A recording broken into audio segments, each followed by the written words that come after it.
Walk in from the street, and the noise of the modern world abruptly stops. The heavy wooden doors close, the chaotic sunlight is cut off, and you are left standing in a sudden, deliberate silence. Usually placed off to the side, you will find a simple cylinder of solid wax and a braided cotton string.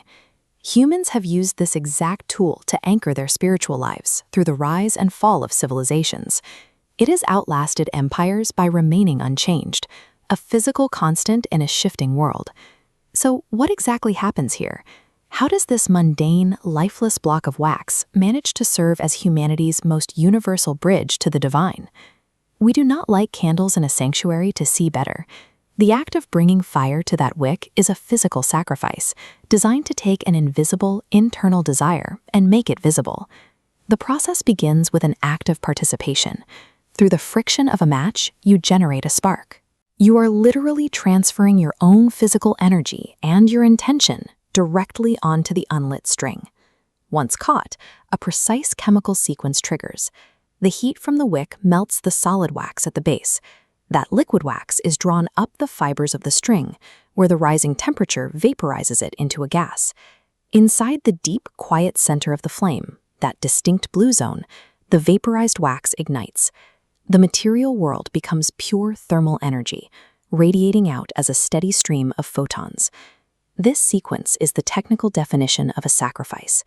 In order for the flame to exist, the physical body of the wax must be consumed and destroyed. It gives up its own form to sustain the fire. Historically, this material mattered. Traditional cathedral candles were mandated to be 100% pure beeswax because the bee was revered as a symbol of uncorrupted labor. The wax itself represented a pure life yielding light. The physics of the process mirror the theology behind it. To generate profound spiritual energy, something material must be offered up to the flame. Look closely at the wick holding that flame. It is charred, blackened, and entirely exposed to the drafts in the room, but it stays rooted in the wax. It holds the fire steady against the wind, refusing to be snuffed out by a passing breeze. This dynamic scales up in liturgical rituals. Massive pillars of wax, like the Paschal candle, are engineered to burn through entire seasons, carved with the Greek letters Alpha and Omega to physically communicate the concept of eternity. The deliberate absence of that light is equally structured. During Holy Week, churches perform the Tenebrae service, where candles arranged on a stark triangular rack are extinguished one by one, visually mapping the slow approach of shadow and despair. To counter that creeping dark, you will find a solitary red glass lamp hanging near the altar. This is the sanctuary lamp, tasked with an eternal vigil. It burns continuously, 24 hours a day, signaling the divine presence is acknowledged in the space. Artists have leveraged this exact visual contrast for centuries. Painters frame their subjects near solitary wicks, using the sharp divide between the warm glow and the heavy shadow to force the viewer into a state of deep introspection. From the solitary glow in a painting to the structured racks on an altar, the fire takes internal feelings like grief, hope, or a sense of presence and gives them a physical shape. When the words of a prayer end and the person leaves the building, the ritual doesn't stop. These small flames are traditionally called votives, deriving from the Latin word for a vow.